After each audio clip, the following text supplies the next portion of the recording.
बाल बढ़ रहा है। इन्हीं दिनों क्रांति की धारा में एक नाम और हुआ, गंगा नारायण सिंह। इन्होंने भूमिज समाज को संगठित करके अत्याचारी सरकार को अपनी धरती से उखाड़ने का बीड़ा उठाया। गहरी समझ, साहस और कुशल रणनीति के बल पर गंगा नारायण सिंह ने सरकार को यह एहसास दिला दिया कि समाज अपनी धरती, अपने स्वाभिमान की लड़ाई में मर भी सकता है और मार भी सकता है। गंगा नारायण का प्रभाव बढ़ रहा था और दूसरे समाज के लोग भी इस धारा से जुड़ने लगे।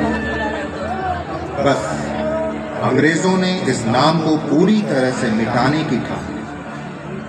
देश का दुर्भाग्य कि उस समय कुछ सरकारी नुमाइंदों के अलावा हमारे शासक जमींदार भी अपने सुख और लालच के लिए अंग्रेजों के घुटनों पर बैठकर उनका साथ दे रहे थे।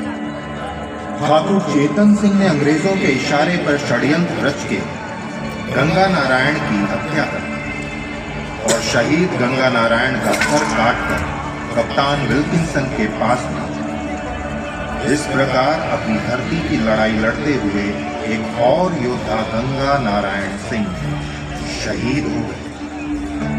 1831-32 के क्रांति के इस दौर में हो मुंडा समाज का बड़ा योगदान रहा। इस समाज के हो मुंडा उराग उलगुलान की कमाल संभाली सिंधभूम जिले के एक गांव राजबासा के फोटो ने अपने साथ देवी हो, गोरा हो, नारा हो, बड़ाई हो और भुगनी हो जैसे योद्धाओं को जोड़कर अंग्रेजों के खिलाफ आंदोलनकारियों की एक फौज बनाई। ये फौज अंग्रेजों को बड़ा नुकसान पहुंचा रही है।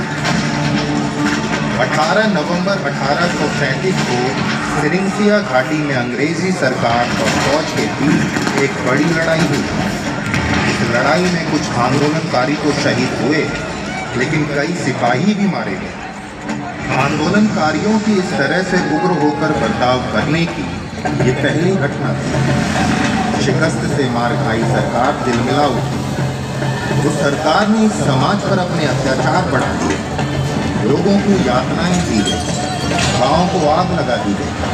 आखिरकार सरकार भय का माहौल बना के षड्यंत्र रच के इस आंदोलन पर अंकुश लगाकर अपने मंसूबे में कामयाब हुई। यहाँ उसने वो समाज के लड़ाकू योद्धाओं को गिरफ्तार कर लिया और उन्हें फांसी पे चढ़ा दिया। फोटो हो, बड़ाई हो और नारा हो को 1 जनवरी 1838 को जगन्नाथपुर में और गोरा हो और पांडुआ हो को 2 जनवरी 1838 को सिरंसिया घाटी में फांसी दे दी गई। सरकार यही नहीं रुकी, उसने ऐसे ही कई और वीरों पर झूठे अपराध लगाकर उन्हें जेल में डाल दिया। इन वीरों का त्याग और बलिदान एक और मशाल बन गया, सरदारी आंदोलन और बिरसा के उलगुलान का।